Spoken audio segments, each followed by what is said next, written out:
We've got quite a party going on here, and this place is a-shaking. In the meantime, we've got a courtside report brought to you by Mighty Bond, Mighty Fast, Mighty Strong, Mighty Bond. Denise Ong is with us. Thanks, Ev. You know, still in the absence of head coach Shaq De Los Santos, the Lady Tigers are very determined to bag this game and have their way into the finals. This is, of course, again, with the help of their assistant coach, Villette Ponce de Leon, who said that she is very confident that the girls will do anything and everything in this game. She said that they polished their offense and, most importantly, their defense. As with what you guys said, Coach Villette agrees that your defense should also be a source of your offense. I quote, "I think angat naman talaga kami sa team sa mga kalaban namin, including Lyceum. I also think that as long as the girls prevent themselves from being too relaxed and just keep their focus, each and every one of us will know why they say that UST has the heart of a champion." Back to you, Ann and Sam. Thank you very much. Michelle Carolino was beginning to doubt herself because the first spike just came back, returned mail. Bigla na lang hinanapan niya na ibang angulo and she finally nailed it. Oh, this is not gonna make it.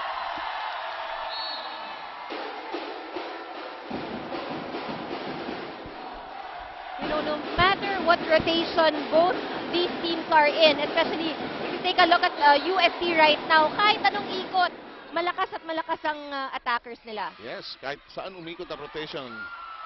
Fortnip gets it to go, and we're tied again at 9. This is the start of a long afternoon. Oh, So yes. if you have other plans, please change them right now.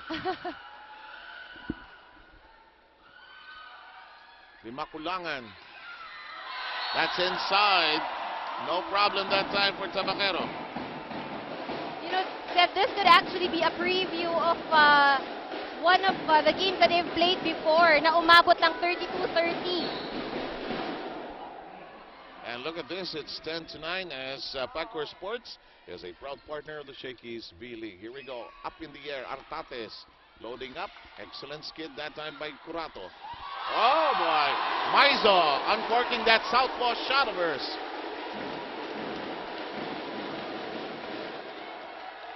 Look at this excellent approach by Maizo. And don't forget that Shakey's, if it's fun family pizza, gotta be Shakey's. You know, I'm going to go on a limb here. This volleyball program of UST has overtaken the basketball program in UST. Really, in terms of just joyfulness. It's probably because these players really love what they're doing. I mean, you can Yes. see it in them. Saka sila na yung consistently malakas sa UAAP, malakas din sa Shakey's V-League. UST's basketball program is just a tad. The last time they won a basketball championship was 2006. So, alternatan lang years yan eh. In the meantime, our ball game at 11-10, close as close can be. Limakulangan, tough set.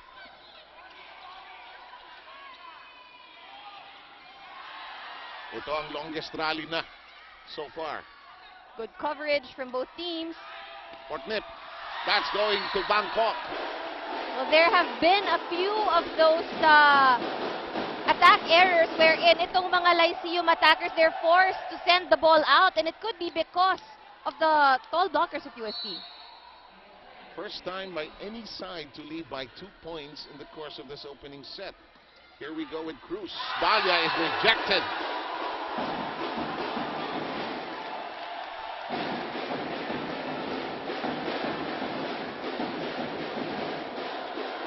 Lyceum momentarily shocked that that was blocked.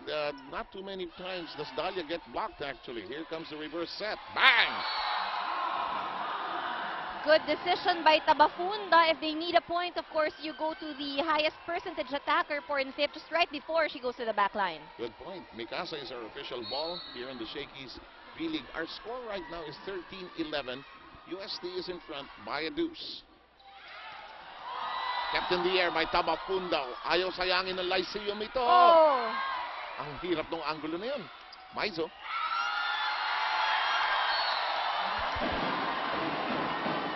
That ball should have been gotten by somebody from the back row instead of yung blockers ng Lyceum. You know, you just can't help but appreciate the thinking that went into that shot. Sabi niya, nagkagulo dyan. Sige, magkagulo ko yung lalo. Isa Maizo taking care. And look at Cases! That was a very clean attack from Zoe Cases. And Casas has that bounce and that high leap. Oh, She's yes.